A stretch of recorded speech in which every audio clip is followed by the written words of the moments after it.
Hello, friends, and welcome back to the InterWorld Podcast, where we explore the intersection of personal and collective transformation. My name is Yasha, and I work as a PhD researcher in the field of psychology, as well as a founder of the InterWorld Institute for Inner World Peace.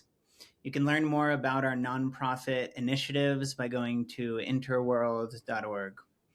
Today, I have the great joy and honor of speaking with a very longtime friend and brother of mine, Gabe Crane. Gabe works as a transformational coach on Maui and also does one-on-one retreats there on Maui with people. He'll be leading a men's retreat in Arizona on Memorial Day weekend this year and is currently focused on finding upliftment through the reality of our day-to-day lives, the challenges we face, and is really a deep, insightful, multifaceted thinker and a good friend. In my experience, every conversation we have is rich and illuminating in many ways. So I'm excited to be able to share this one with you all. And without further ado, here's our interview with Gabe Crane.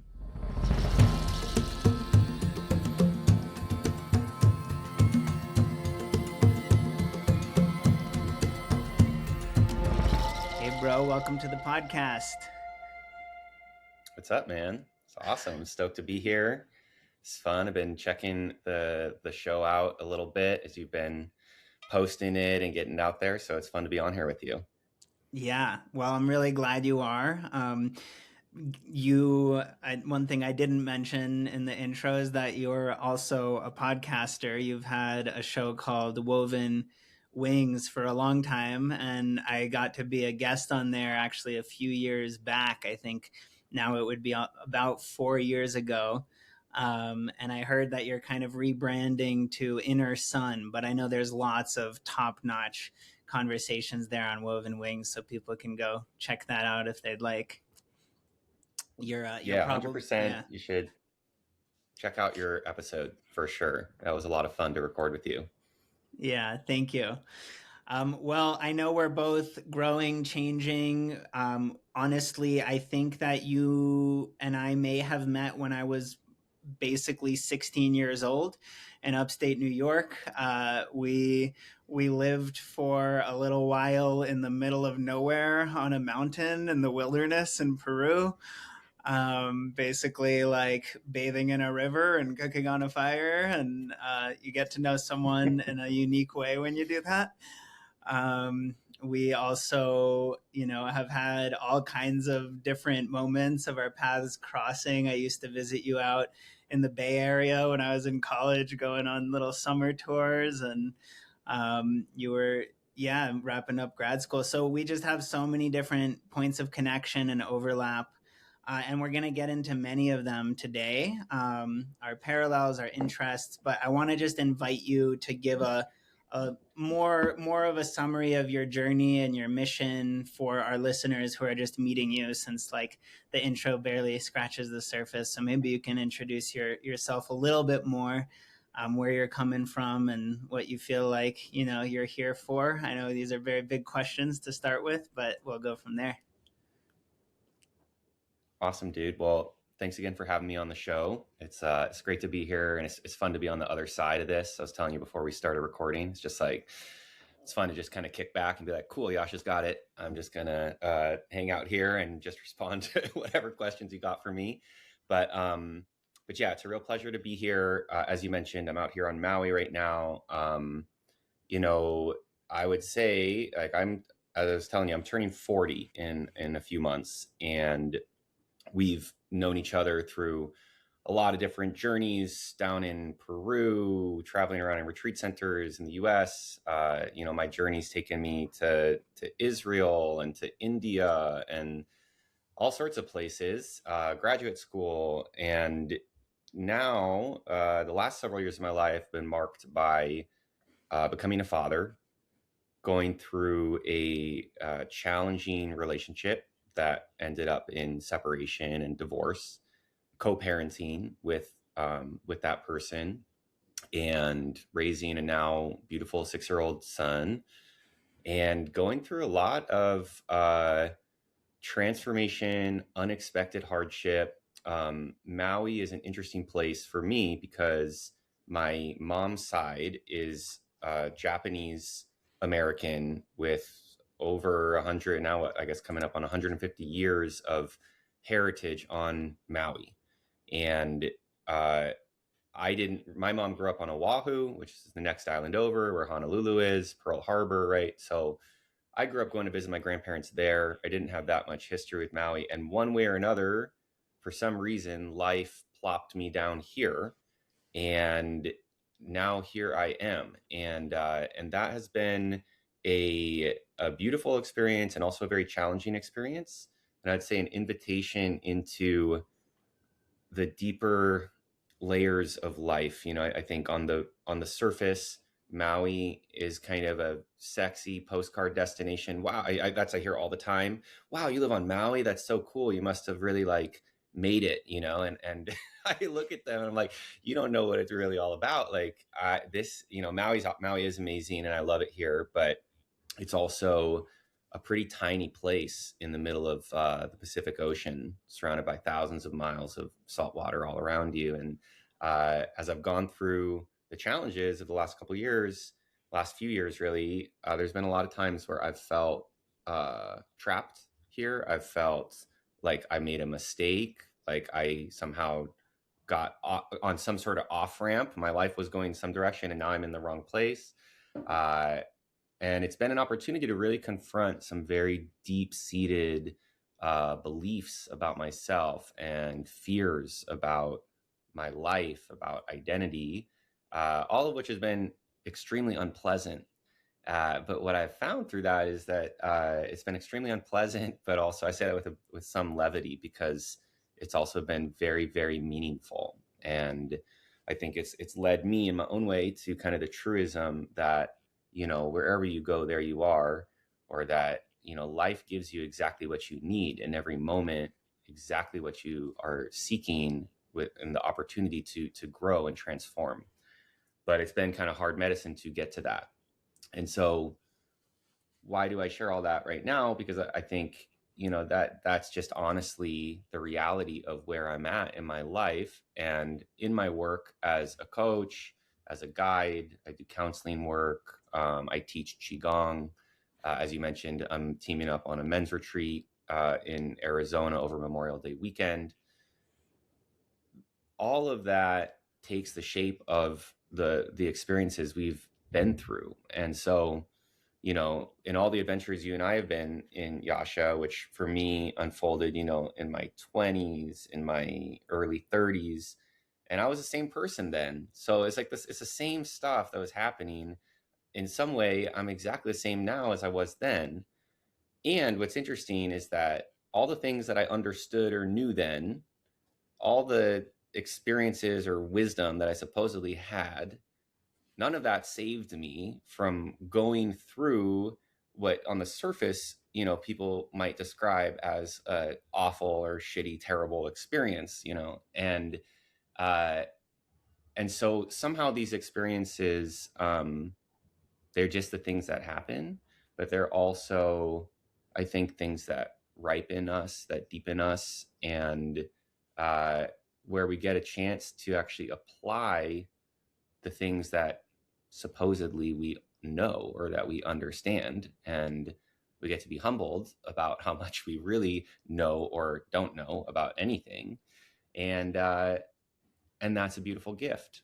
And so that's a little bit about where I'm at right now. And these days I've noticed with the folks that I'm working with these days, the clients, I think I find people are coming to me who are more interested in realizing their true reality, that are not trying to just manifest a bunch of money or happiness or, some sort of success on, even if we think it's for some good, often it's also wrapped up in a subtle, ego attempt to feel good about ourselves for some reason, because we're still running away from this idea that we're just inherently fine, that we're just great as is. There's nothing you have to accomplish, nothing you have to get to, nothing you have to do. And so, yeah, as I've kind of been brought more, I would say, onto kind of like the ground floor of life here in Maui, I think it's just been a fun invitation to others to get to do the same. And so, yeah, I'm grateful for the journey, and awesome to get to report back and send you a little postcard from the Pacific from here. Yeah. Wow. Thanks for all of that openness and sharing. And I think one of the things that I love so much about a friendship that, has a certain basis in a shared love for spiritual growth and spiritual traditions and practices, but on the other hand, like lasts many years, as we get to see both the ways that we change and, as you said, ripen and go through things, and also the ways that just are we don't. And in the midst of all of it, like, it's fun to just observe how, like, on one hand, all of these things we study and explore might not save us from, like, sometimes painful, even apocalyptic seeming, like, crises and challenges that we end up going through and facing. And yet there's still some sort of freedom in the fact that there can be a little bit of levity and a little bit of, like, reflection on what's it teaching me, and what's the meaning, and how am I growing just organically in my soul through this somehow. So thanks for embodying that. And yeah, I think we'll come full circle. I want to get back to Maui, to the men's work, all of that as we get through the podcast. But I want to start because you and I have so many parallels, and it's such an interesting time in the world. There's, like, the theme of the podcast is personal and collective transformation, and, like, a lot of these challenges that we experience on a personal level, we also see play out macrocosmically, fights between neighbors and, sharing the same house but not being able to live together in it peacefully, and all of that happens at a global and geopolitical level. And then the things that we see out there that we think are wrong with politics and religion, if we take a moment to reflect on ourselves and see how things are in our own homes and our own lives, we realize that there is a reflection there too. So I think that, that's in many ways the theme of the podcast. And the reason I'm bringing it all up is because one of the most fascinating, exciting synchronicities and parallels between us, out of many, has always been our shared interest and connection to certain Western esoteric lineages and teachers, especially, when you and I were living together for a spell in Peru, you gifted me a book called Paradigm Shift by Rabbi Zalman Schachter Shalomi. And I went out from there to, like, a little internet cafe in some little town in Peru after I left the mountain for a weekend or something. And I finally logged into my email and saw this acceptance letter from Naropa University as like 18 at the time. And I was like, started looking it up, and I was like, hey, wait a minute. Like, the homie Gabe just gave me this book, and they're saying Reb Zalman was the wisdom chair at this school. Like, maybe I should go back to civilization and study at Naropa. And then I got to Boulder, I got to Naropa, and happened to meet who is now one of my main teachers, a Sufi elder named Natanel, who was actually Reb Zalman's successor and has sort of, like, initiated and guided me in that lineage. So it's just amazing that first seed was actually from you. You planted that seed of that path that I've taken with that book that you gifted me. And since then, we've talked more than once about, our shared interest in things like Kabbalah, our shared interest in trying to understand the struggles that are happening around this idea of, like, the Holy Land and the Chosen One and all this type of topics that are really, can be very, like, smoky mirrors and kind of confusing to the mind in some ways. And it's an interesting thing to explore. And on that note, I want to point out that you're almost 40, so you're about to be allowed to study Kabbalah according to Jewish law. We've been doing it for long before our 40s. I always like to point out that Isaac Luria, one of the greatest Kabbalists of all that time, I believe, passed away when he was 39, so he must have broken the rules too. But yeah, I'm curious if you could speak a little bit to, what has sparked your curiosity on these topics of Jewish renewal and neo-Hasidism on one hand, but also the more like universalist and new paradigm perspectives, and how your journey has unfolded around those topics. Well, that's great. I would say what sparked my interest, I think you mentioned smoke and mirrors, right? So I think that all of this area that you're talking about is very mysterious, and I don't really think I know or understand much about it at all. And I'm probably someone who spent, relative to most average people or Americans or whatever, even like religious people, I've probably spent a lot of time looking into this stuff. But what sparked it, really is, again, something I can't really explain. It's just more like it was there. And retroactively, I can come up with a number of analytical reasons why it might be that way, but I don't really know what it is. I grew up, so as I mentioned, my mom has roots on Maui. I'm Japanese American from her side. My dad is Ashkenazi Jewish from Minnesota, and before that from Poland, Ukraine. It's actually interesting with you talking about geopolitics. My family emigrated out of Odessa back in like the late 1800s. So as the Ukraine-Russian war has broken out and Odessa was in the news, that's been a very interesting parallel. And I was raised in a Reform Jewish environment in California, where I think it was very much, for most people, primarily a cultural thing rather than a religious or spiritual thing. I feel like most people were very educated, kind of a very higher education, liberal environment. But nonetheless, I somehow, I had a bar mitzvah. I went to Hebrew school twice a week after school. I went to the preschool at the synagogue, right? So because of that, I think I certainly had different stories or, archetypes kind of imprinted into me. But I have to say, like, probably like many people, and also as a half Japanese person in that environment, I would say like it's been interesting to see, and now I've spent time in Israel, and it's been interesting to see over my lifetime, I think, a diversification of the, experienced Jewish identity, American Jewish identity, where the dominant kind of like white Ashkenazi kind of thing has been less prominent, even if it is kind of still a very like maybe stereotypical dominant view. I definitely felt a little bit marginalized, I guess, or out of place, or I didn't necessarily feel super resonant with,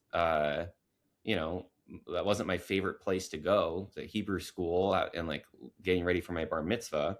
It was one of these, I think a lot of kids probably feel that way when you go through religion. It's like, it's like obligatory or something. I'm doing it for the sake of tradition or because I have to. So I was not a very religious person. I was not very engaged with any of that. And then what happened for me is that starting as a teenager and then going into college, I had a series of spiritual awakening experiences, essentially. And they primarily happened in the wilderness. I got involved with wilderness expeditions, primarily with canoeing, and at a summer camp in northern Minnesota that my dad knew about from his childhood. So I started going on these long journeys, and that started to, in retrospect, I didn't have language for that till several years later, but I had long time to just be there with my thoughts, with my emotions, quiet myself, be in a steady rhythm of essentially a meditation, paddling a canoe for hours, being in the natural environment. All of that slowly and then suddenly, started to kind of bring some lightning bolts of realization. And then in college, I started to experiment with psychedelics, and I had some psychedelic experiences, which also kind of came at the tail end or after I had been on some of these extended wilderness experiences. And probably because of that, I think I was in a more lucid space. And those experiences basically precipitated a kind of uh, spiritual awakening or an experience of reality that was very different from anything that I had experienced previously. I felt identified with some other self, some bigger self. I felt like I was looking at my usual self, and it kind of, that was like child's play. I was like, okay, well, there's me as this 20-year-old with this personality and these things, but I, whoever this person is, I am something much vaster and more ancient, and uh, yeah, feel like it spans lifetimes or spans identities. So all of this is a long story, and I know I haven't said anything about geopolitics or Israel, but the thing that came up for me in that space was inexplicably like this, like rabbinic or like Hebraic content. It's like I guess like I just felt like, and not exclusively that, but I felt like I was hearing rabbis like talking in my head or something, whispering secrets of the universe. I also heard like somehow like shamanic drumming and like stuff about the Mayan calendar and how the world's ending, and we're going to live through the apocalypse. This is all like back before 2012, and we had the whole 2012 thing. I was like, the world's going to end in 2012, and so those were very, very impactful experiences. It happened to me when I was like coming of age, right? And so I think just naturally they gave rise to a curiosity around what the hell just happened, and what was that, and I think they just awakened something. They left a deep imprint in me that felt like, that they awakened something. They revealed or helped me remember something that was there. And again, if I look back on it, it's like, okay, well, why? It's like, is it because I went to preschool at the synagogue? Maybe. It didn't feel that way in that space. It felt kind of vaster than that. It felt more like, no, you're kind of some sort of soul that has these imprints that are related with this, and it's more like that's kind of why you ended up with this parent, or you ended up at the Hebrew preschool or something like that, Right. rather than vice versa. So that kind of launched a whole inquiry for me that I'm still on. And now I always kind of, or not always, but I often am thinking about, like, here in Maui, we're basically on the antipode of the earth from Israel. So we're kind of on the exact opposite side of the earth from Jerusalem and all the stuff that's going on there and all the intensity of the meaningfulness of that place. But yeah, I mean, it's a fascinating topic, and it's obviously something that is driving a lot of activity in our collective on the macro scale right now. And like I kind of just, I probably by virtue of my location, my, not just my physical location, but my psychological location, being Hapa, being half Japanese, having Hawaiian roots, but having these Israel Jewish roots, these Judeo-Christian roots, and then also these Taoist Buddhistic roots. I kind of am always looking at things double, so these days I spend a lot of time. Maui's actually, a lot of people don't know this, Maui's surprisingly very Christian place. There's a lot of Christians here in Maui. There's not a big Jewish community, though there is one. And so I find myself interacting with a lot of people who are Christians, and so then it's like invoking the whole Jesus question, and who is Jesus, and how do I relate with Jesus? What does Jesus mean to me? So I find myself asking those kinds of questions, and then stepping outside of it and being a Qigong teacher and kind of a more like Taoist, Lao Tzu kind of like, okay, well, everything, watch it all go. And I love kind of like the philosophical overlaps between East and West, and that there is actually a lot of commonality when we look at like a notion of God in the Mm-hmm. Judeo-Christian sense, and the Tao. Mm-hmm. And also interesting parallels, of course, between Buddha and Jesus. But yeah, that's like a bit of my journey. And I mean, there's a billion different things we could talk about and all that, but that's how I got into this. Yeah.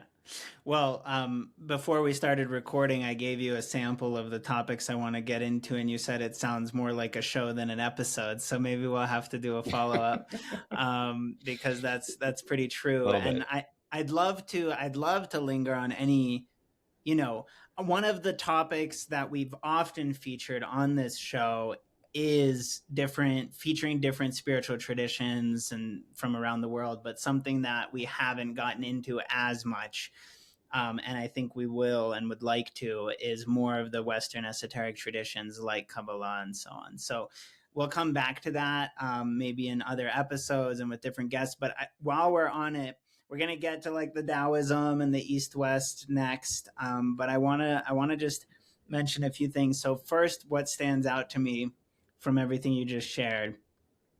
One, as a side note, just for fun to name it, it's one of those, maybe it's like a soul synchronicity thing, but you know how we just have people in our lives that there are these like parallels that are kind of hard to like explain away or ignore. And when they're speaking, you're like, oh yeah, me too. Oh yeah, me too. And I have that with you in certain ways. And it's fun because like my family is from Ukraine. Ukrainian, Ashkenazi Jewish. I don't remember. I might have shared it on the podcast before. I don't know if I have, but I actually still have family in Ukraine. And I think she would be like my great great aunt. My mom's side of the family went to visit her. She passed away in the last year or two, and I believe at the age of 100. And it's just a fascinating life story to contemplate because she lost the ability to walk when she had COVID in her old age. And so she kind of like couldn't really get out of Ukraine after the invasion. But somehow lived to 100. And it's just so fascinating to think about because this person who I'm related to that was out there, and who I met as a child, she was like actually literally like hiding from the Nazis in her early youth memories, and then like hiding from the Russians in her final days. And it's just like so interesting to think like from womb to tomb, this kind of persecution of a certain type happening. So yeah, that's just a little example of something that I could relate to there, of like the connection not just to the Middle Eastern conflicts in my own ancestry, but also to the Russia-Ukraine conflicts as well. And then even, not to get sidetracked, but even like the canoeing, I was wilderness canoeing with my dad when I was a teen. So it's just funny, like every few sentences, I'm like, oh, me too. But yeah, I think there's the couple last things on this topic for me. So one is, as I heard you share, I was like, oh, the theme of this is this universal question that's at the heart of so much of the spiritual quest in general and the human condition, which is like, who am I? That's what I heard kind of echoing from the beginning of your share throughout, is like this question of who am I and how do we answer that? And one of the ways that's obvious and grounded and kind of simple is like, let's go back to like, where do we come from and what are our roots and what's our family and how did we grow up? But then somehow you like come full circle, kind of like the story that actually is of Hasidic origin that's in Paulo Coelho's, adapted in Paulo Coelho's The Alchemist, but it's like the story of leaving home and coming back. Um, and that's what I heard in your story, is like going back to where did you come from and how did these imprints start in your childhood of interest and, you know, Jewish spirituality and so on, or lack, aversion to the obligatory parts of it, but then coming full circle to this realization in your youth that, like, what came first? Like, maybe it's not that you had these soul impressions related to these Hebraic visions because of your childhood. It's more like, what if your soul has those codes or something, and that's why it chose that childhood? And I think reversing that order, is a very interesting way to like keep wrestling with that question of who am I, and from more angles. So yeah, so thanks for sharing that. And uh,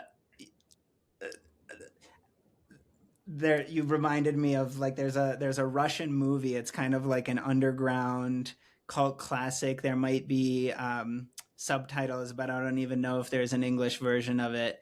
But it's like this underground niche movie called Generation P, adapted from a Russian author. I think his name's Pilyevin.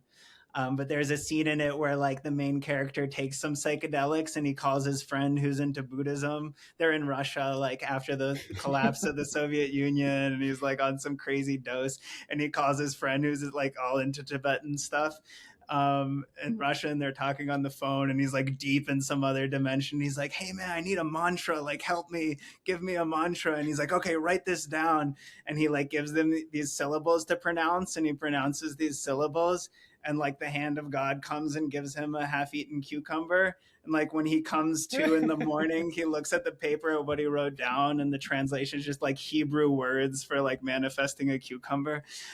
So, so anyways, I don't even know how that relates, but I want to close this topic with yeah, when you and I have talked about this in the past, one particular area of Jewish mysticism that's been interesting to hear you speak about is related to, these tricky teachings about, like, what does it mean to, like, the kind of things that I think are informing geopolitical conflicts right now, these like deep beliefs about like the Messiah and the chosen ones and the Holy Land. And all I really have to say about it myself in this conversation, my own contemplation about it, is I remember having an experience when I was much younger, and I was standing in a lake at night. And I remember being in some deep state and looking at the moon and seeing this path of light reflected on the water in the lake from the moon at night. And this like light path, the silver light of the moon on the lake, it's weaving its way on the water, and it's pointing directly at me because I'm standing there looking at it from my perspective, and I like see the moonlight pointing towards me across the water.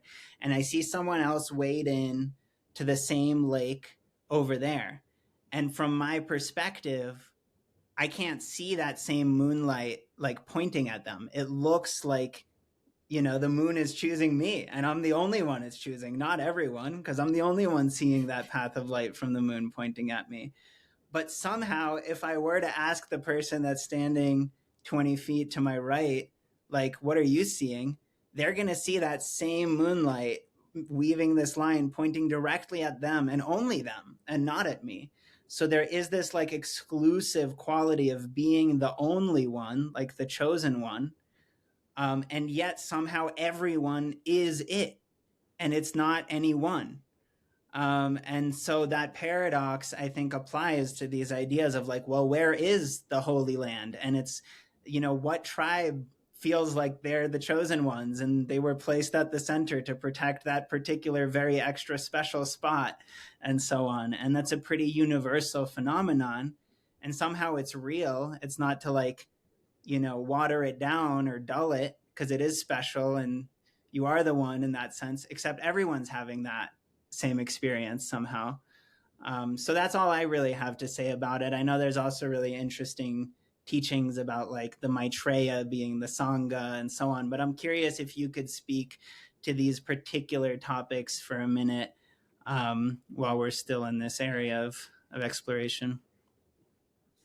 Yeah, well, um, I really like that image that you shared about the moon. I think that's very helpful and valuable to think about. And as I said at kind of the outset of this conversation, I feel like the sometimes the best place to be in life and in approach to life and spiritual practice is not knowing.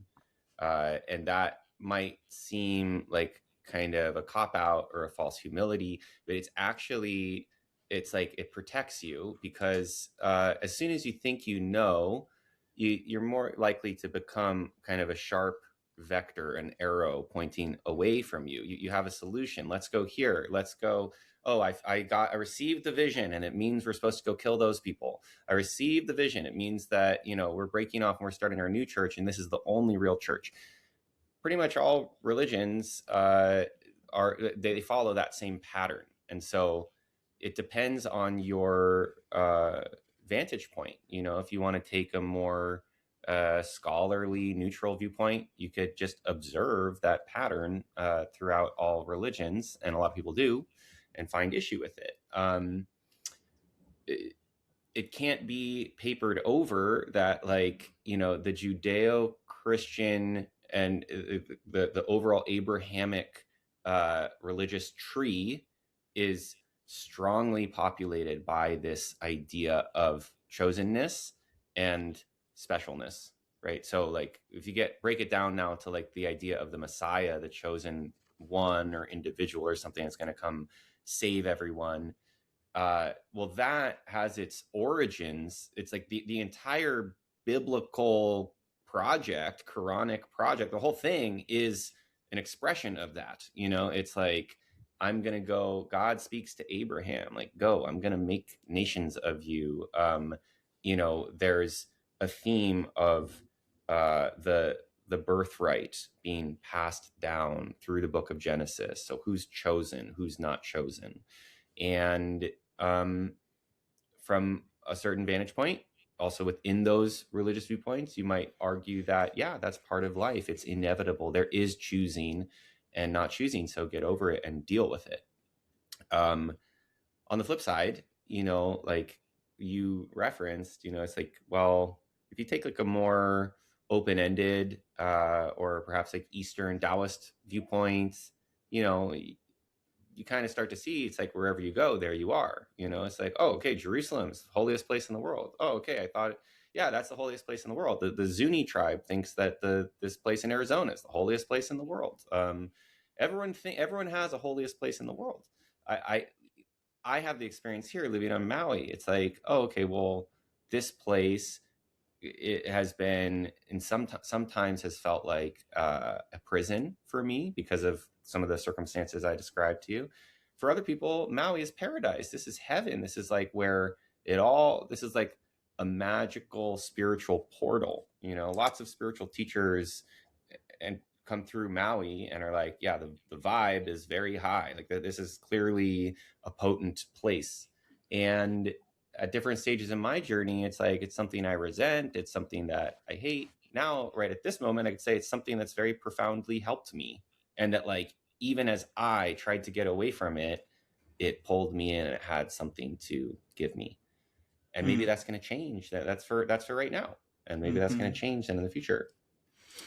When it comes to the Judeo-Christian thing, the Abrahamic thing, it has, for one reason or another, if we look at it neutrally, we also have to observe and accept that, yeah, it has come to be the dominant storyline of chosenness in the world on the religious level. There are billions of people that are following this story and in conflict with each other, because it's like everyone's got their own version of that story, but everyone is fighting over what it means to be the chosen one.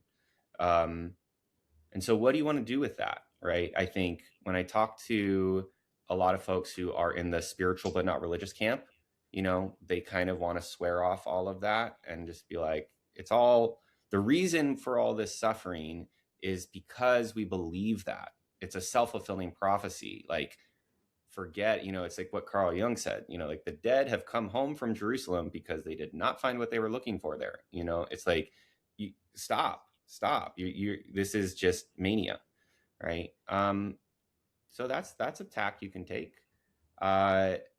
My personal experiences in some of those just experiences I described, some of my coming of age experiences were a little bit different. They were kind of like that this is kind of inescapable or something, or that this just is what it is. I mean, and you could use religious, eschatological, prophetic language to try to describe what is happening, or you could use scientific evolutionary language to describe a kind of development in the human species and in the life arc of the planet that is coming to fruition as we speak in these times. And that was part of the stuff that was whispered into my ear, either by some strand of deep truth, which is what it felt like, or you could look at it and be like, that's freaking crazy. That's just mania. But like what I received was like, yeah, like we are just living in a time of awakening, and if you want to use biblical terminology, we are living in the last days. And plenty of people have had that experience across all different sides of the aisle, Muslims or Christians. So many evangelical Christians, the whole evangelical movement is based on the idea. It's like Jesus is coming back soon, right? It's happening.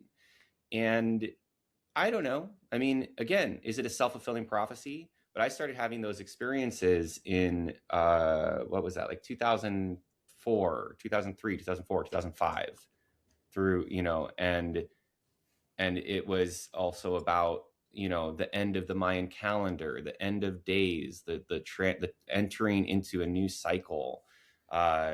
Astrologists will talk about the procession, of out of the age into the age of Aquarius, right? So we're going through some kind of change, and kind of the message that I received was like, just you watch, just watch, like in your lifetime, shit's gonna be bananas.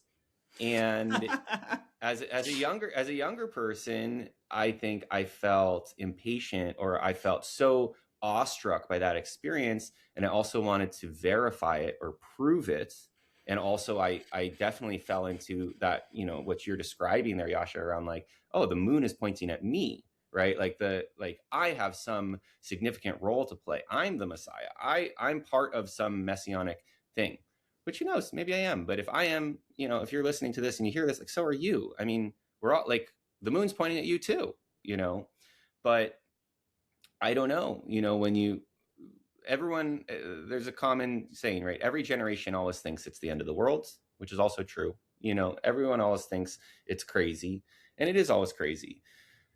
But that said, if I look back on like the last 20 odd years since I started having those experiences, and I look at like what's happened and where are we at,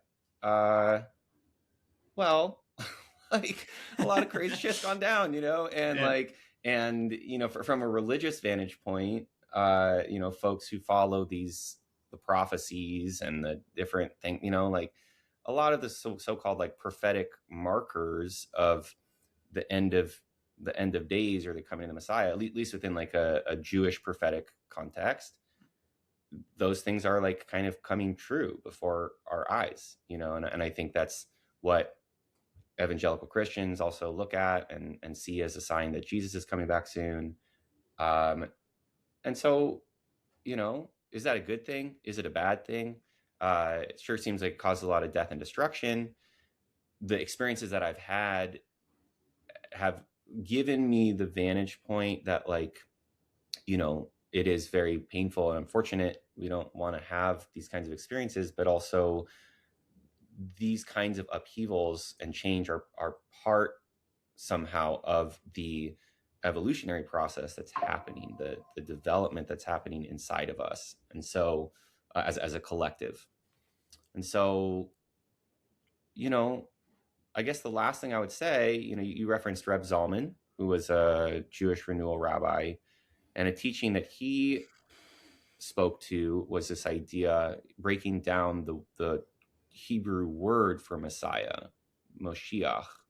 And he broke that down into Mesiach, and Me is in or within, and Siach is it's also a bush, but it's a conversation. So to be within the conversation, I am that I am that I am, right? Like I am the Godhead. The moon is pointing at me, but here I am that I am sitting on the podcast with Yasha, who is who he is, and you're listening to this, whoever you are, and you are that you are. And so all of us are that emming, that Godding, that's Godding. So how the heck do we exist harmoniously, do stuff harmoniously, like realize our nature collectively? And I think that's what your work is about, Yasha, that this podcast is connected to. But for me, that is, I guess, my personal definition of a savior, of a Messiah. And to me, that also harmonizes with an Eastern conception of harmony, or a Hebrew notion of shalom, peace. What are we trying to get to? We're trying to get to an experience of awakened harmony where the knowledge of God is vast, like the sea, and is known amongst people. And through that peace, we're promised, I hope God comes through on this, right? We're promised out of all these wars, we're promised like a big messianic kingdom. So, which is not about oppression or power or colonialism or, any of these things. It's about genuine peace, genuine love from the depths of our hearts, from our spiritual core. And so, again, all of that's just like a little snippet, and we could talk about this forever, but I also try to just come back to like, I don't fricking know, you don't fricking know, but what I can do is I can try to live from that peaceful place. I can try to source my life from that heart and have respect for other people by seeing that in them and inviting that out in them too. And let's just see where the rest of the stuff plays itself out. Let's live our life, do our best, enjoy, and make the most that we can, and the rest of it's gonna fall where it will. Yeah, beautiful. I love these topics and where the conversation's been going. Conversation in conversation.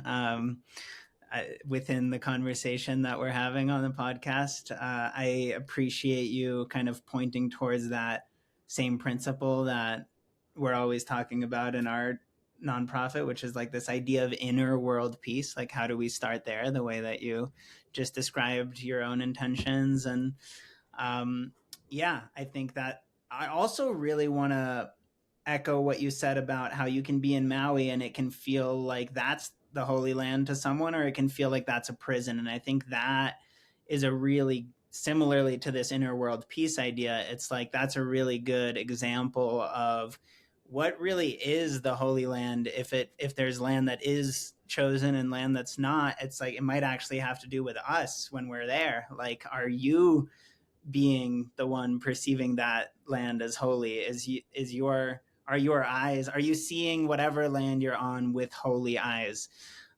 Because that might be the definition of what that land is the eyes that you're seeing it with, yourself. So I just wanted to echo that and mention, like how you said, it's a new cycle. So even with the Mayan calendar, the end of the calendar, I've heard Mayan teachers talk about it in terms of, a Baktun, a new 5,000 year cycle called the Baktun in the Mayan system. So there's different perspectives on it.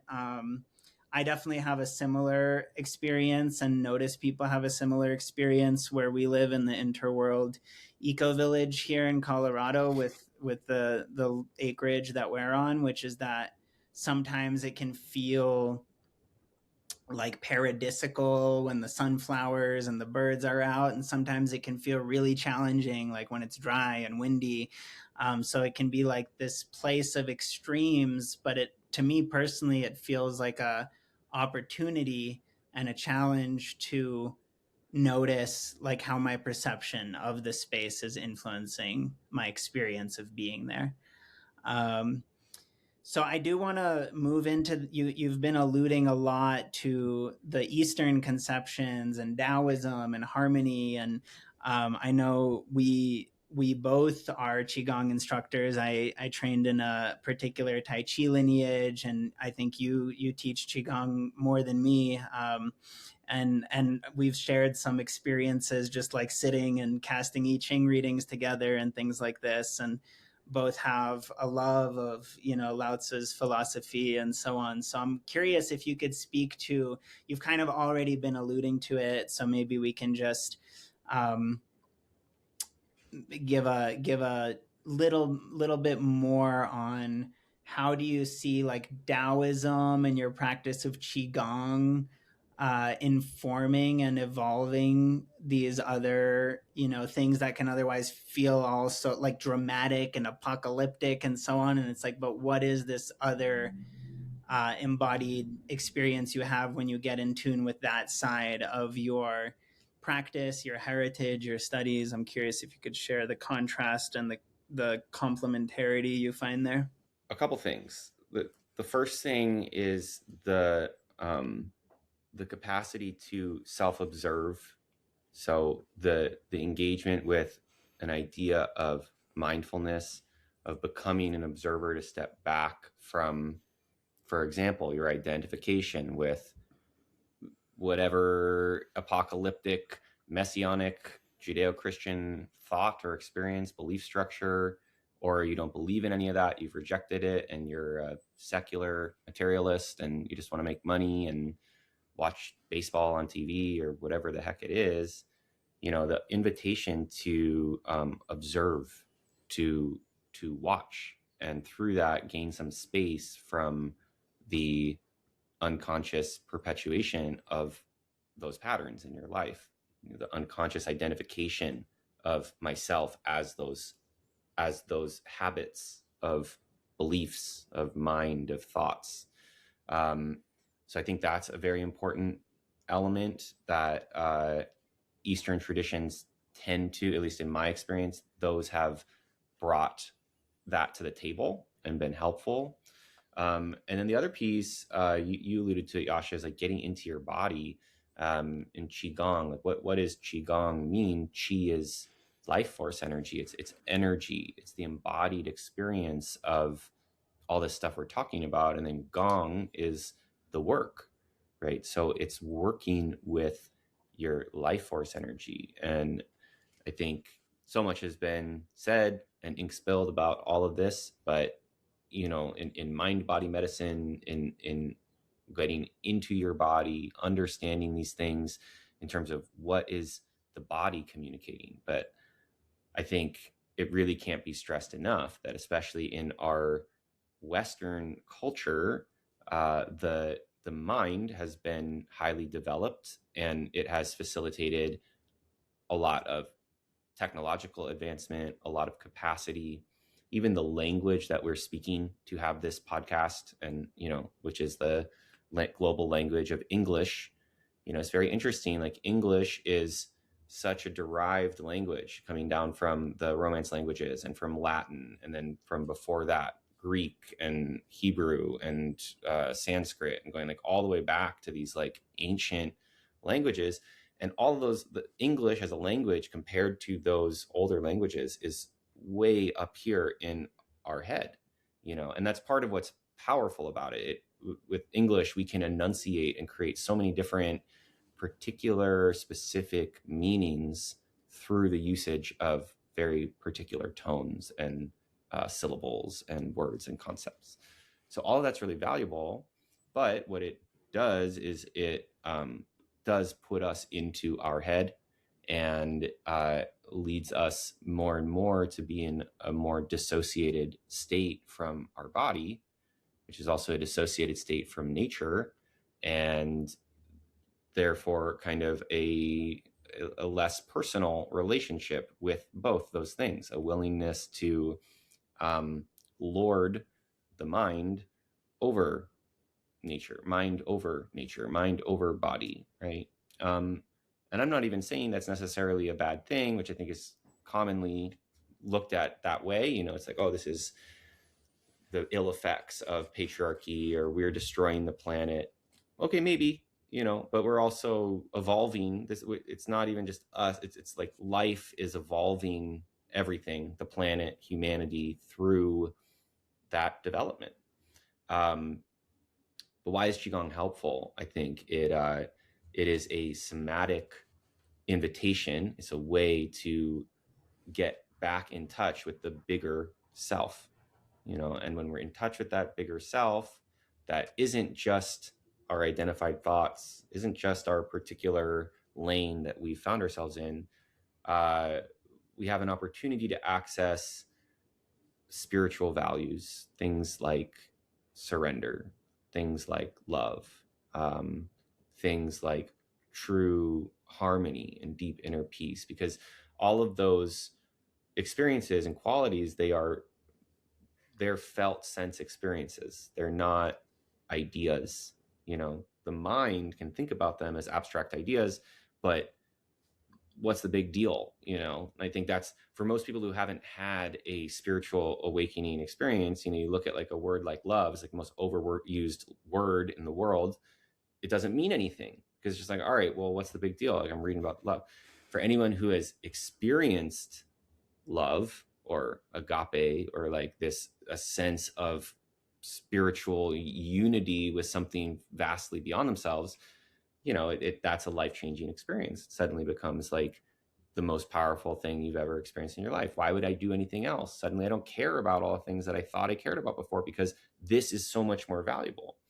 But if you don't have that experience, it sounds like you're just speaking gobbledygook, and that you've kind of lost the thread, you know? Mm-hmm. So I think that generally speaking, whether it's yoga, qigong, just exercise. I mean, here in Maui, it's like go surfing, dude. Like, just go sit on the beach. Like, feel the sand under your toes. The return into our somatic body is an invitation towards sanity. You know, mm-hmm. It's an invitation to return to our wholeness, and that's not at the expense of the mind. It's just kind of helps the mind be in context, helps the mind be moving on behalf of a whole, you know, have a holistic mission, rather than just slice and dice and cut the whole world up into an extraction model or an algorithm. Mm-hmm. And so, you know, I have to remind myself of that too, because, you know, I teach Qigong, I have a regular practice with it, but I also, it's hard to do that. You know, your mind doesn't want to do it. Your mind's like, do we really have to do that? Can't we just, let's just chill out. You know, we don't have to do all that. So, you know, it's a discipline, it's a regimen, and it's something that when you engage it, your perspective changes, your consciousness changes. And I think that's important, you know, in the times that we're living in. I guess the last thing I'll say about it too is, like, when you do that, it taps you into, I would say, these broader fields of intuition, of synchronicity. You can start to experience opportunities in life that otherwise you're blind to, pass you by. And that is very important, I would say, for almost like survival, actually, like a kind of a spiritual survival, or to keep your soul alive and revived. You got to be on the lookout for those things, because the world, the mind is, or the video game, however you want to define it, it's always giving you opportunity to go silent, to shut down, to become unconscious. And that's constantly being offered up to us. And so if you see the goal as waking up and staying awake or becoming more awake, and experiencing the love and unity that goes along with that, then you have to pay attention, and I think the body's a powerful way into that. Mhm.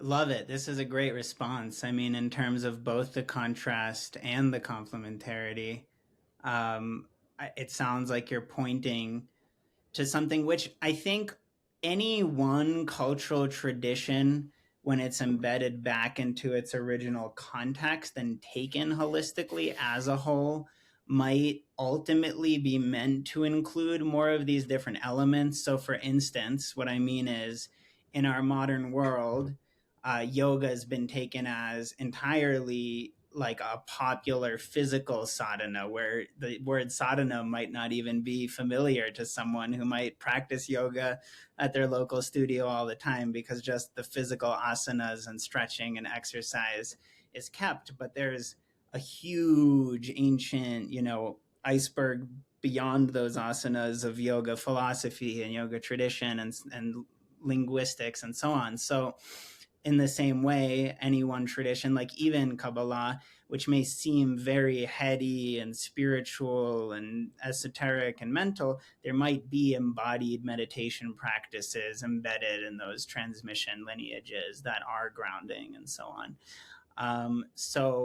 But what we're living in now is like this hyper globalized intercultural framework where different traditions are like the ones really like stewarding and offering up these particular elements of like, for instance, in the Qigong tradition, there's this like very potentially calming and attuning to the energies of the body practice that's now available to people to learn about from that particular place.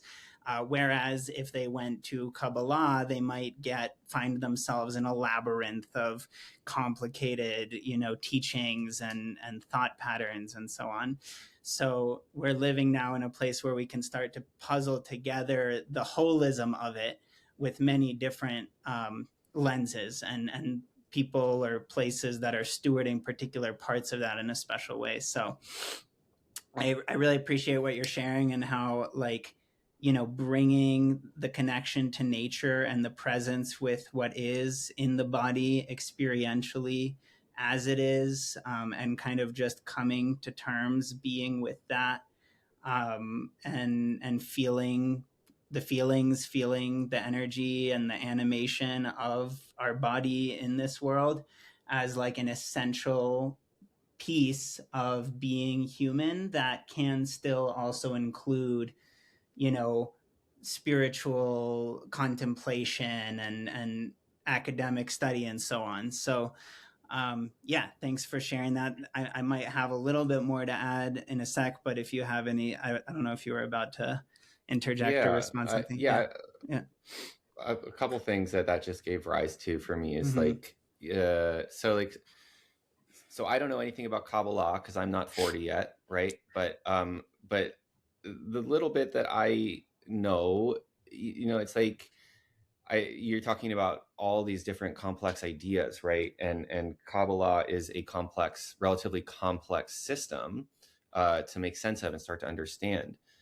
But as you were speaking, what it gave rise to is like, when people were originally learning Kabbalah, it was in person with their teacher, and there's inherently, even if it's not described there on the surface, even though it really is when you start to study the 10 Sefirot, and these are embodied uh, energetic spheres of light. They're not abstractions. They are the way that the universe is manifested from its origin point in potentiality into this manifest reality, and each of our bodies is a reflection of that. The 10 Sefirot are mapping onto our body. But all these things, which might feel very abstract to try to learn in a book, they would be taught to you, they would be transmitted, imparted to you by an embodied, realized teacher, your rabbi, so the experience of actually getting into it would be very, very inherently embodied, and it is absolutely energetic, and so that's something I just would like put out to anyone who is listening to this or in your spiritual journey is just to remind you, like, whatever you think you might be seeking or looking for, whatever it is, this is my personal take it or leave it, but it is an embodied energetic thing. And if you don't feel that energy, then you're really just in a dream. You're in a thought, which is not necessarily a bad thing. Entirely might be a good thought, but you have to make it real by making it come alive through your energy. So that's one thing. And also, like, if you like, just to reinforce that fact, like in the Zohar, for example, they're describing a story of rabbis getting together and embodying these different Sefirot in the different passages that are going on there. So they're actually living out this kind of embodied ritual where the different humans that are present there are holding down different elements of this kind of like energetic grid, and that's kind of what's making the whole thing somehow make some magic alchemy happen where the sky opens up, So again, it's an embodied thing. And the other thing I wanted to say about that is, we've been alluding to Maui and Maui as a paradise, Maui as a prison. One thing that I think has been very powerful for me and is true for a lot of people when they come out here is that island lifestyle. It's a slower way of life just inherently. And so we have like a popular bumper sticker here that says, "Slow down, it's not the mainland," and it's like that is obviously the whole economy here is based on tourism. So, there's like 100,000 people who live on Maui. There's like 1 million tourists who come to Maui every year. And you can feel the vibe, like you walk into the airport, you walk into Costco, you go into some of these highly trafficked, the resorts, the highly trafficked tourist areas. And like, you can feel the difference in energy that's going on for people who are just off the boat, so to speak. They're visiting. And a lot of the dynamics I'm describing are, if you are relaxed and in a frequency to observe, it becomes very, very, very apparent to you. Oh, okay, wow, this person is rushing ahead. This person, you can see their head is leading them. They're like, the head is like 3 feet ahead of the body. They're like going. They're anxious. They're trying to figure out this and that. And, it's hard because it's expensive to come to Hawaii. People are trying to get the most from their experience, and that's driving a kind of pressure too. But you can see the suffering, frankly, that's taking place within it. And why do people come and pay all this money to come to Hawaii? Because you get a chance to sit there on the beach and be like, what the hell have I been tripping out about all this time? Like, that's not how I want to live my life. Wow, like, these turtles here have been here for 300 million years, and they're teaching me something just by sitting there on the beach. And so we all need some of that. We all need to find ways to remember how to come back to ourselves, to slow down. And through that, portals can begin to open. Yeah, thank you. Beautiful. The turtle, I got to see the turtles when I was on the Hawaiian Islands recently, and it's one of my sort of allies and teachers, the medicine of turtles. And also there's this interest. It's interesting that nature, like exercising, sitting on the beach, that these topics came up in relation to Eastern traditions and embodiment. I remember reading the Tao Te Ching online as a child and resonating with it so much. And on this website that just had these pictures of like a long winding trail out in the countryside under a cloudy sky. And I just remember this like intense feeling and mood of like reading the Tao while looking at those images, where it wasn't like some sunny, Maui sunset paradise. It was just like a field with clouds. But the simplicity and the perfection of even a cloudy day in nature like came through that. And I felt the Tao through that image and that feeling. And just the other day, it's beautiful. Like, yeah, people around me were going through stuff, and we're blessed here in Colorado with giant mountains. So we drove over and we took a long hike in the woods. And I noticed that even when I'm in the depths of some sort of personal, poly crisis, perfect storm, uh, just a long hike out in the woods without any distractions, by the time I'm coming down the mountain back to my car, I'm like, wow, this is all going to work out fine. Kind of figured it out already. I don't know what I figured out, but it's fine. So I love that. yeah. So yeah. And I think that there's also a difference between like heightened states and peak experiences of embodied energy and frequencies, which is one thing that even those esoteric studies can invoke. And then there's like the embodiment of like just maturity, like as growing and ripening, which is, I think, what we want to come back to in just a minute, just to close the episode with, that part of things that has to do with living through challenges and somehow undescribably, without really being able to pinpoint what it is, growing in a realer way than any of those other kind of mystical states even provide, just by being a person and going through stuff over time. So I want to come back to that in just a sec to wrap up. Before we get there, I have one last topic to open first on as far as these different elements, which is, I believe, at CIIS, California Institute of Integral Studies, where I visited you in the San Francisco Bay Area after we both were back in the States. From what I recall, you studied East-West Psych there, and I remember that you were also doing consulting. I mean, we've touched on stuff like altered states and indigenous traditions a little bit in this episode, but I remember you were like, consulting as a graduate in the area of psychology, which is a whole nother field, but it's called East-West Psych, and I feel like it kind of ties these together, just like psyche kind of ties the embodied material part we're talking about in nature and the esoteric heady spiritual part together through psyche and soul. And in the same way, East-West, it's kind of bridging through the middle. So I'm wondering if you could speak to how psychology and scholarship and so on has informed your integration of these different topics and traditions we've been discussing. Like, for instance, how you use psychology in your work as a coach, and just if you feel like it's informed your perspective. Yeah, those studies. Yeah, for sure. I mean, psychology definitely forms like a very important backdrop of the work that I do. I think we live in an exciting time. You were alluding to that earlier. So much cross-pollination. We've spent a lot of time on this podcast talking about like spiritual and religious traditions, but the contributions of modern psychology, neuroscience, the study of the human brain, human biology, I mean, these are really, really important elements of that confluence that you're describing.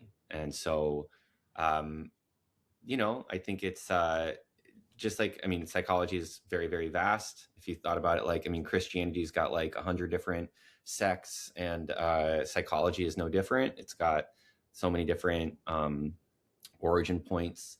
But, I guess I'd say that just the turn that's happened in the last 100 odd years to study the human interiors from a scientific, or as close to approaching some kind of social scientific perspective that we can, I think has played a big role in the growth of self-awareness in the human species, in our capacity to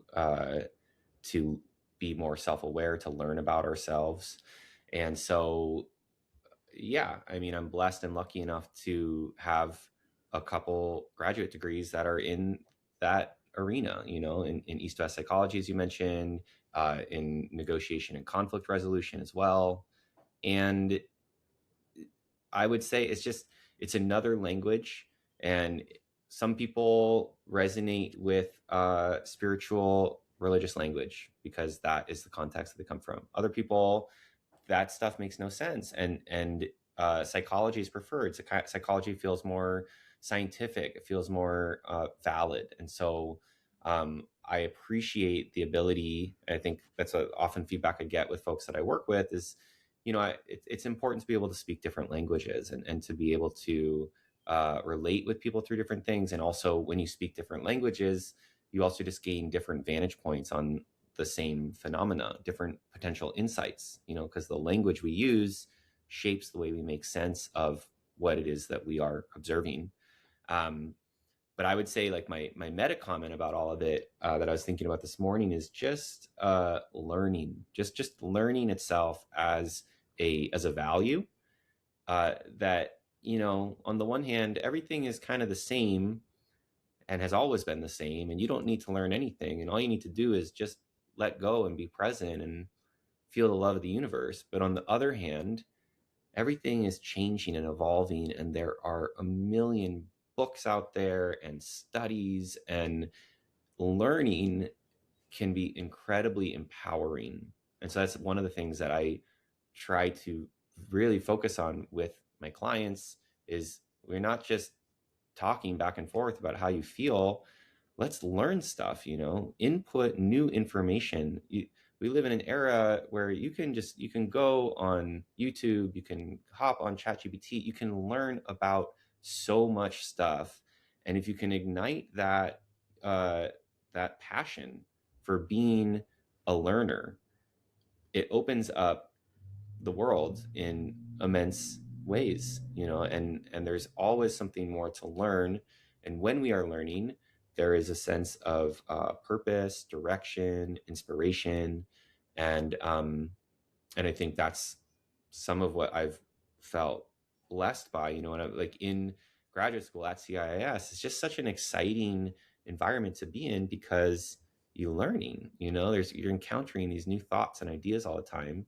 And I'm sure you could talk about this forever, man. As I know you're just finishing your dissertation and that's getting out there. It's just awesome. And I just, I think that's one of the greatest gifts that we have, especially with this vast cross-pollination that you were referring to. There's just so much that we have access to that no one's ever had access to in the same way before. And then the irony is that all I want to do is scroll and watch reels on my phone and play fantasy baseball. It's like, whoa, wake up, man. Like time is precious. Use your time to do something meaningful, and it doesn't need to become a new obsession, but just if you can learn one new thing a day, read a page of something a day, your mind's going to start to open and go places. Yes.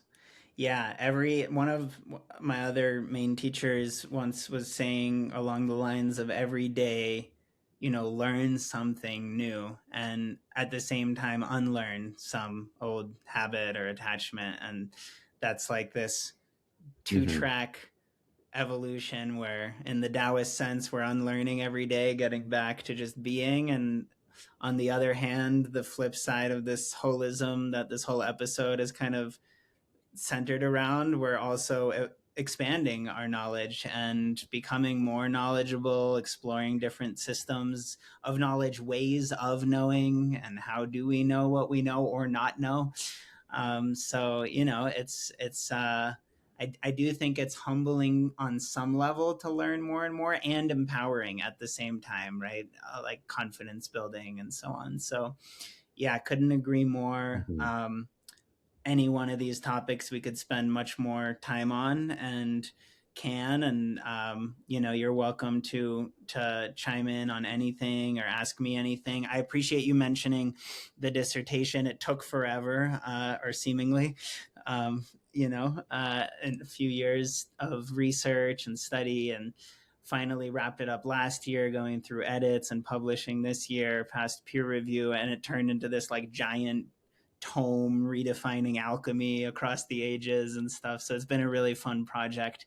And then at the same time, it's like you can write an enormous book of original research and then go home and be faced with the human struggles that we're all still faced with, which I think is kind of the last topic I want to make sure that we keep some space for, because I know that that's at the heart of a lot of the work you're doing now, and the men's retreat that you're leading soon and were inviting me to. So I'd love to hear more about the men's work and your own journey. We both went through a divorce in recent years, challenging in many ways for both of us. Lots involved, not just a breakup, legal stuff, in my case, injuries, all kind of stuff, happening in life.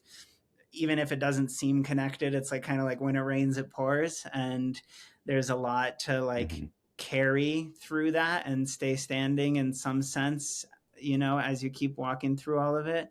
So I'm curious if you could speak to what you've been learning from that process and what you share, how you use that to also help serve and support others, and anywhere we want to, go from there with this final topic. Yeah, man. Yeah. Thanks for that. I guess, to start with, so we're doing this retreat, right, in a couple months, Memorial Day weekend, with Blissopia retreats outside Phoenix in Peoria, Arizona. It's a great spot. And it's a men's retreat. It's for any man who feels the call to be there. But there is definitely a particular spot for men who have been facing hardship.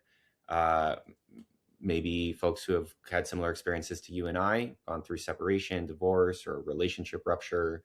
But, rupture and challenge comes in many different forms. And that was an inspiration of mine. I'm collaborating with the retreat center there, Mark and Lana. I'm also collaborating with Travis Williams, who's a great teacher and friend out in Utah, who will also be facilitating there. But why was I personally motivated to propose doing work like that and gathering together with people like that? Because that is reflective of my own experience. I think it speaks to the challenges that you referred to. We've kind of spoken a bit about here. The last several years of my life have been marked mostly by going through a really difficult relationship, getting a divorce, also along that same time becoming a father, being initiated, I suppose, into a new identity, into another era of life, which is an amazing blessing.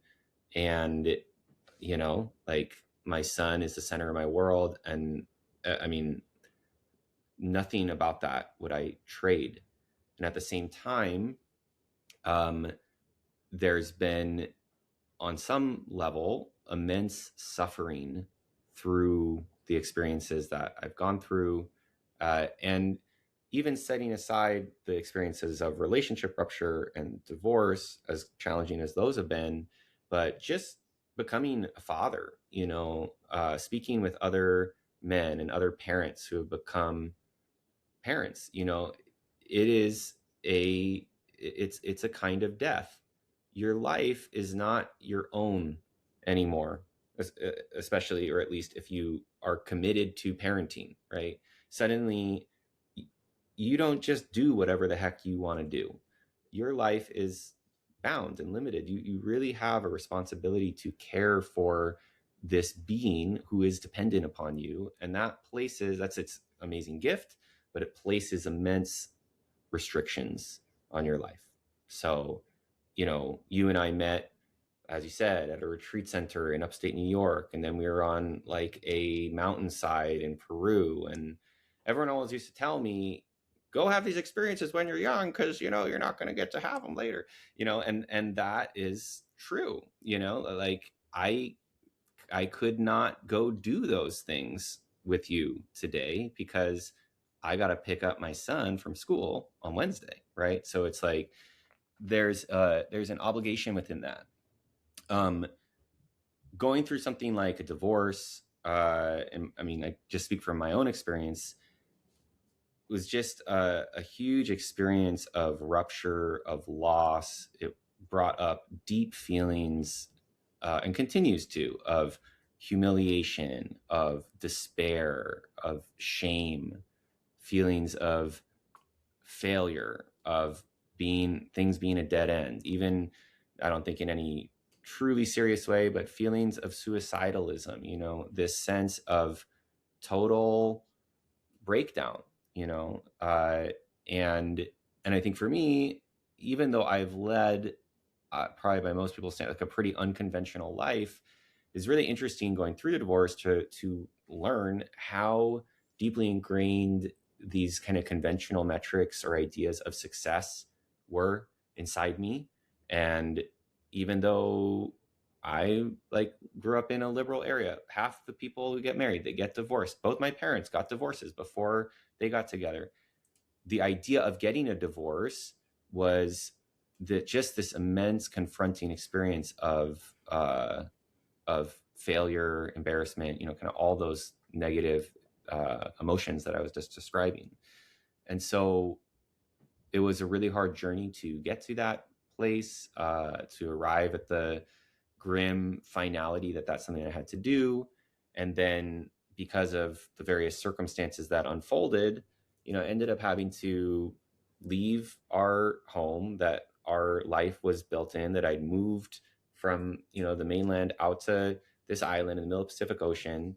Suddenly, I'm out of this house, and I ended up having to move into a very simple 1-bedroom apartment down in Kahului, which is actually where I am right now, and is an amazing experience because this is not the part of Maui that's on the postcard, right? Like Kahului is where the local population is located. It's close to the airport. It's hot. It's dusty. It is not where anyone writes home and says, "Hey, mom, look, I moved to Maui," right? Before that, we were living, our home, is in it's in upcountry Maui. It's this kind of trendy, sexy place that people are moving to. And so for me, this was this was humbling or difficult or challenging. But what I found as I went through the process, which was very, very hard and very emotional, but I started to find secrets about this process, about this experience.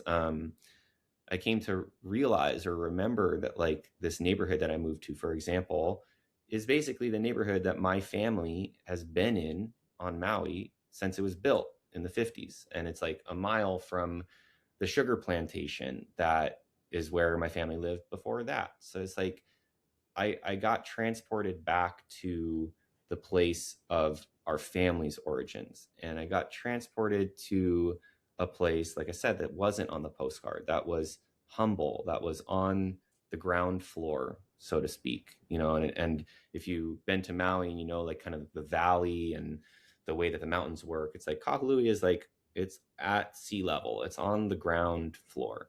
And that turned out to be the biggest blessing in my life. I started to realize that this is actually a great place to live. So many benefits. It's so central. It's hard to get around. Maui's a bit diffuse. It's really easy to get places. I was closer to the water. I was able to involve myself more in different social and community activities. I was able to become more of a member of the community, and I was also able to do something. Again, it's hard to describe that, but there is some kind of familial, ancestral integration just by virtue of living here. And it's kind of that on some level, I think I was trying to get to and didn't even realize, it's I didn't like being in this nice house with a view kind of up above everybody. It felt good to be down on the ground, amongst the people, so to speak. And so that there's a million different things I could say about it, but that has been a big part of my journey in the last few years. And I think I like that we're closing on this topic because, all of the topics we've talked about, it's spiritual traditions and awakening and learning. It's it can be all so exciting and kind of sexy, and wow, like everything, it's all growing some great realization. And I think what my life experiences recently have led me to is that, yeah, that is all true. And like, where does it really come alive? Like, where does the rubber meet the road? It comes alive like right where you are, and it comes through in your circumstances. And also, like, all of those psycho-spiritual riches, what are they for? What I've come to see for myself is they are for giving it away. They are for showing up and being helpful in your environment, in your community, helpful to yourself, showing up to be honest with yourself, be real with yourself, and to actually live into a genuine process of finding yourself within, humbling yourself enough to be able to set aside the different pride and ego trips, which all these topics that we've been talking about, they can all inflate those things as well, and conceal ourselves from ourselves in this really interesting way.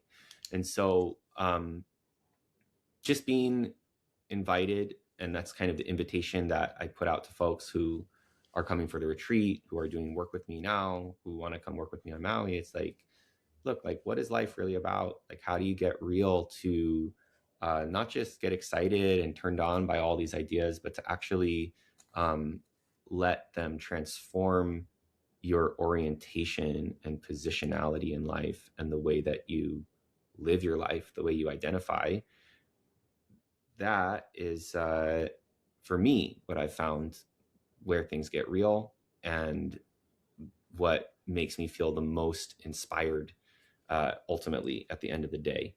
And I think that's, you're referencing like The Alchemist, or these different stories, right? The prodigal son, the person who goes out and then returns home. It's like, I think Jesus has some sort of statement, right, about seeing the kingdom of God in like a grain of sand. All of these amazing experiences or ideas, for me, like, it's like picking my son up from school after school, right? Having sometimes really challenging interactions with my ex, watching what's happening, looking at how it feels, the way the light comes in through the window in this apartment, and then walking out onto the street and seeing like what's going on this street and all the history. It's like all of these things are where all this amazing information comes alive.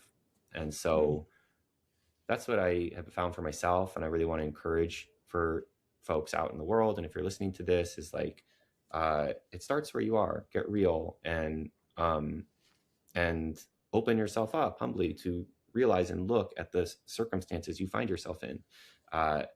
You have everything you need right there, and all this stuff is not leading you towards, a castle on a hill or in the clouds. It's leading you to a profound reorientation to just right where you are and who you are. And I think if more of us do that, well, at the least, those of us who do it, you get to experience more meaning and satisfaction in life, and perhaps will also make the world a better place. What a poetic ending to heartfelt and meaningful sharing.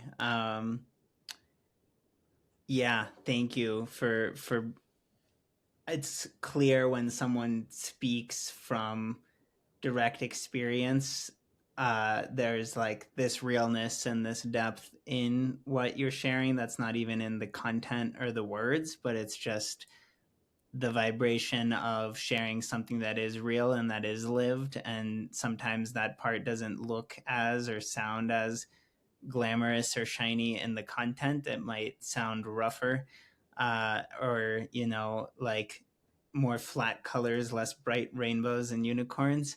And sometimes like that's where you notice like, oh, here's like real artwork that's not kitschy and, make believe, but is like touches you inside in a real way. So yeah, I appreciate that. And brings up a lot for me. I think a lot of it comes back to something you shared at the very beginning of the whole episode about how something can simultaneously be very unpleasant and yet very meaningful. Sometimes it's almost like there's this correlation, this paradoxical correlation between those two. And when we do our spiritual practices and studies, whatever they might be, we hear about, oh, these challenges are like a blessing in disguise and all these ideas like that sound nice in theory. But then just living, growing up, doing things, having obligations, going through tough stuff, then it's like you said, the rubber meets the road, and all those practices and fancy spiritual things become like that was just the like morning jogs before the marathon to get conditioned and into shape, because all the real stuff is happening. Not, one book about initiation talks about how like jumping in the cold water in the dark, like that was, you thought it was really hard, but that's nothing compared to like the cold water of an actual life situation you have to jump in and deal with. Not like a Mm. 1 minute practice, but a 5 year separation or something like that. And so it's just a little warm up for the real thing, which is in our relationships and our day-to-day obligations and our vocation, and so on. Similar to, I also, that whole idea is informed by something I remember when I was first thinking about going to Naropa. After you gave me that paradigm shift book, I started looking into what happened to Reb Zalman's lineage, and that exact idea I just expressed, I was seeing in a video of Pierre Natanel, who, funny enough, the Jewish uh, movement that we were talking about has this offshoot that's Sufi. It's a universalist Sufi tradition, and he's a Sufi teacher in that tradition. And he was going through like the thick of it, like the fire and the divorce and reputation stuff and all this. And on this video in this panel, he's like, yeah, the spiritual practice is just like a training for when you're actually dealing with the real stuff in life. And I'm a kid listening to this, and years later I find out he's like deep in some challenges when he's saying that on the stage. And as we grow, Mm. then we encounter challenges ourselves and kind of find out what that was all about firsthand. um, and I think it creates the message. Something that I noticed come up throughout the episode was different language systems. We can use scholarship, we can use psychology, we can use different religious frameworks, we can even use music and art and hip hop, whatever it might be, to express a certain message in different translations. But what's the actual message underneath the mode you're expressing it through that might connect more with one audience or another? And I think the substance to that message isn't any one language or another. It's this lived, real experience, and that level of maturation. So yeah, Mm. I'm really grateful for this whole conversation. Love hearing more about you and your story, and even where your background. I'm really curious lately about understanding like the the culture and the history and the future of Japan. Personally, I've been looking into that a lot. I'm really curious about understanding that with population changes and stuff happening there. um, so Mm. yeah, all of it's been really rich. I'm really grateful again for the talk. And I also, last thing I'll say is I loved hearing you talk about being in like the dusty local area. um, I was just visiting my friend Raya, whose family's from the Philippines but very connected to Hawaii, lives on Oahu in like the local neighborhood, teaching Chinese medicine on our new academy platform with our nonprofit. She's great. Mm. And I was just in one of those neighborhoods, and where we live in the eco village, like eco village sounds trendy, sounds fun, sounds new agey, but it's a long and up and down and deep commitment and arduous process to like take care of a project like that. And the area we are, I always like to joke, oh, Maui, the beach is nice, but have you heard of Ellicott? Because it's just like a rough, dusty, rural area. And so it's, I can relate to a lot of what you shared. And I think that our audience, whoever happens to listen to this and gets this far, like if there's anyone listening, I hope you got something out of it too. And I'm sure that people, find kernels to connect with in this whole conversation. So if there's anything you want to close with or ask or share to wrap up, feel free. But yeah, just thank you for sharing in general and coming on the podcast this time. Awesome, Yasha. Yeah, well, thank you so much for having me. This was like super fun. I always love connecting with you and rapping and seeing what goes down. And yeah, I hope if anyone who's listening to this has gotten something of value from it. And yeah, I guess like just a last thought coming out of like what we were just discussing and what you were sharing is just that, like, I think that earlier in my life, maybe I thought about, even if it was unconscious to some degree, but I thought about, learning all the things that we were talking about or gaining psychological tools and things like that would be to have a better life and to avoid bad things happening. Right. And on one level that is the case. I mean, why do we learn things? We want our lives to improve. But I think what these things that you're describing to there have led me to is that, it's not about that at all. It's not about changing what happens to you. It's changing what you do with it. It's changing how you respond to the circumstances that come. And, you're mentioning that paradoxical connection. Suffering, this is not something that sells or is fun to hear. Like I'm like, no, don't say that, it's so scary. But like, suffering is a gift. Like suffering is a great place to learn and grow. When everything's all good, we don't really have the motivation to grow in the same way. So I think when we can start to tap into that deeper layer beyond good and bad, beyond the kind of ups and downs of everyday life, start to see that every circumstance that comes our way, whether at the dusty eco village in Colorado, or you're in the flats of Kahului, or you're at the Marriott, or whatever the heck you're doing, every opportunity is offering you an opportunity to learn something and to develop yourself in your life. And so, I just want to thank you, Yasha. I love that you're doing this. I love the work that you're up to. I'm a big fan and supporter of you from out here. And yeah, dude, we gotta keep it going. Maybe we'll have to have you back on Woven Wings as a part 2 or part 3 or whatever the heck it is. And yeah, just want to shout out the awesome work that you're doing in the world. Thank you so much. Thanks so much for saying that, man. I've always loved our friendship. I love you. Blessings for your whole process you're going through, and your son and your family. And yeah, I talk too much, but you just inspired me so much. I got to add one funny last story, because what you were just saying, it just triggered something. I gotta add to wrap up, to close with this one.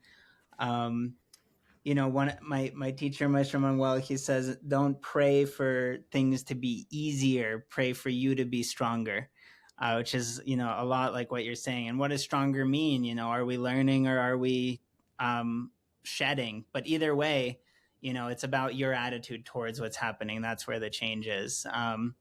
So yeah, it just, the funny story it reminded me of super quick.